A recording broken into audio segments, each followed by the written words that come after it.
Chapter 15. He told Erin his idea at school the next day during PE, and she asked if she could tag along. "I don't know," he said reluctantly. "It'll be hard enough to get myself past his parents. 2 of us will be pushing it." "I think his parents will think it's touching, 2 of his classmates visiting him, seeing if he's well. My parents would." "When you put it that way." Erin studied him as they ran laps on the track. "Why do you want to see him all of a sudden?" "It's not sudden," Jordan said defensively. "You're acting guilty or something. It's not like you did anything to him." "Not me," Jordan thought. "Just my cousin." "Those guys were at the arena that night, you know," he said. "Were they?" "They picked on Connor and me." Jordan couldn't stop the flow of words. He was about to confess Connor's possible involvement in the incident. What was it about Erin that made him so comfortable? "Maybe Connor mentally tortured them," she joked, and Jordan almost laughed at how close to the truth she was. Don sat in his narrow, dark study with a phone in his hand. He tried calling Monica several times, but kept getting her voicemail. He really needed to talk to her. He would answer any questions she had, no matter how uncomfortable they were, just to have a conversation with her. It was nearly 5 in the evening, and Connor was upstairs, stewing. Jordan had asked if it was okay if he studied with Erin at her house for a little while. Don didn't see the harm. He knew his son had a little crush on her, and figured Jordan deserved some time with her now that she was single. Don laughed at how much he knew about his son's love life. Most parents weren't fortunate enough to be as involved in their children's lives, and Don had been among those very people once. But then everything changed at the dinner table when Connor made him laugh at the situation they had been going through. Now, though, things seemed to be turning dark once again. Connor was involved somehow. Don knew nothing of his nephew's love life, but he did know that Connor exuded some kind of negative vibe that Don could feel in his heart. A cold, nauseating energy that scared the hell out of him. Connor's teacher, Mr. Locke, had pretty much summed up the same feeling when describing the events that took place in the classroom. And that was the main reason Don had grounded his nephew, to keep an eye on him, to see if that vibe would go away or grow stronger. Jordan was now glad he had allowed Erin to join him on his visit to Leo when he'd suddenly realized he didn't know where the boy lived. Erin, however, had many connections and was able to find out. It seemed Leo actually lived a few blocks from her. Jordan and Erin walked to Leo's house, getting there around 4 in the afternoon.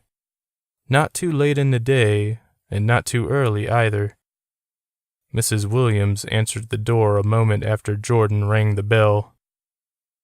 "Hello, Mrs. Williams," he greeted. "We're friends with Leo, and we're just wondering if we could see how he is doing."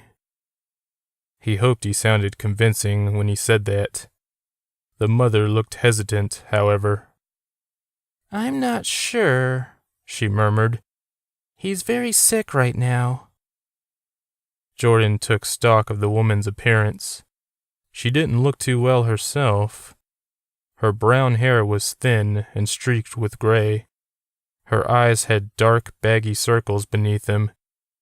Her skin was oily and pale.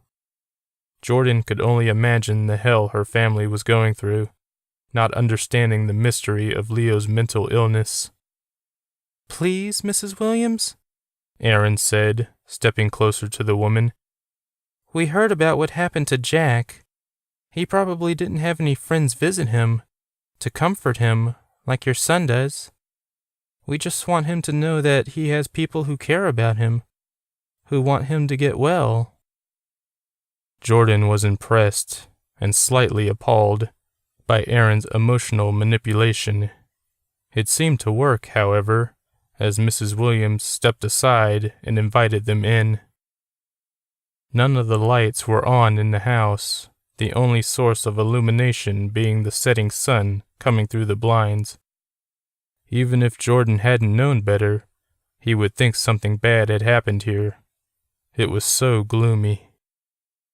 Leo's mom showed them to his room. The door was closed, so she knocked lightly and then opened it.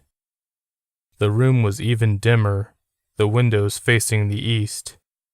It took Jordan a moment to realize that Leo was sitting on his bed, back against the headboard. He was staring at his visitors. "Leo, some friends came to see you." Mrs. Williams' voice was so falsely optimistic that it nearly broke Jordan's heart. Leo continued to stare, a pale corpse in the shadows. Jordan could see from the doorway that the boy had lost a lot of weight since he'd last seen him weeks ago. Mrs. Williams cleared her throat, smiled at Jordan and Aaron, and left the room. She left the door open a crack, no doubt to better spy on the conversation. Fiercely protective she was. She clearly wanted to make sure Leo's quote-unquote friends didn't upset him in any way. Aaron sat at the end of the bed, never taking her eyes from Leo.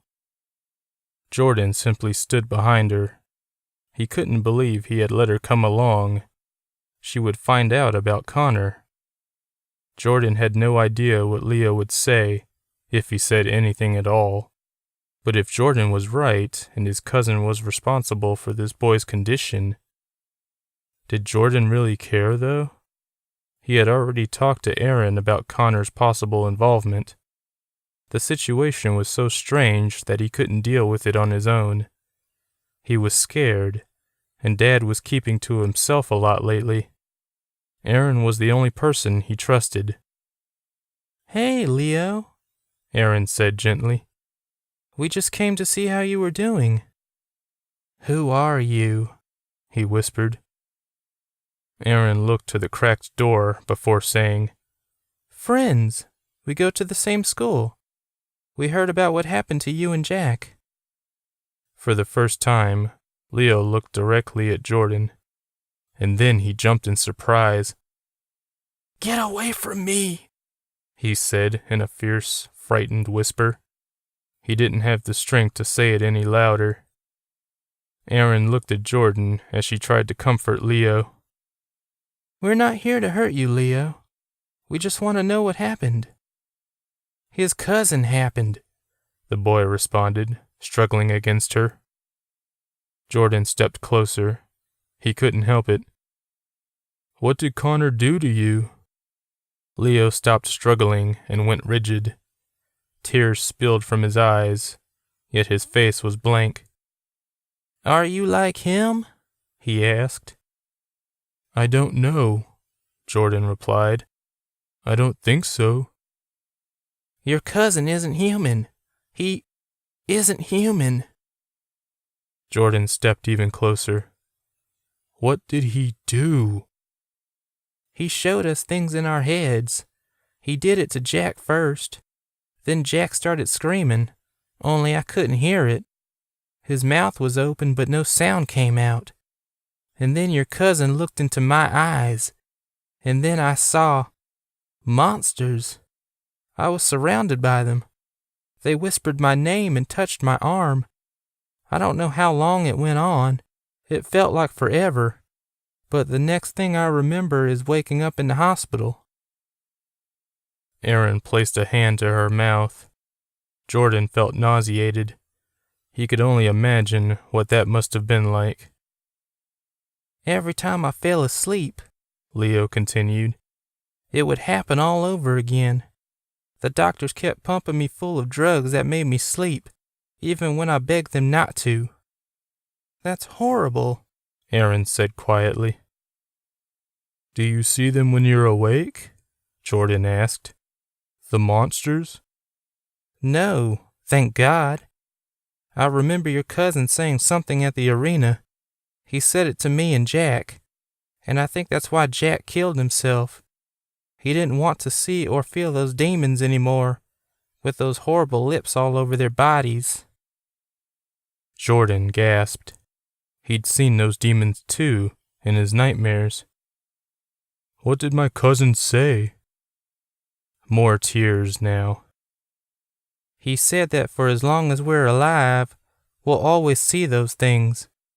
He said we'll always go to their world underground.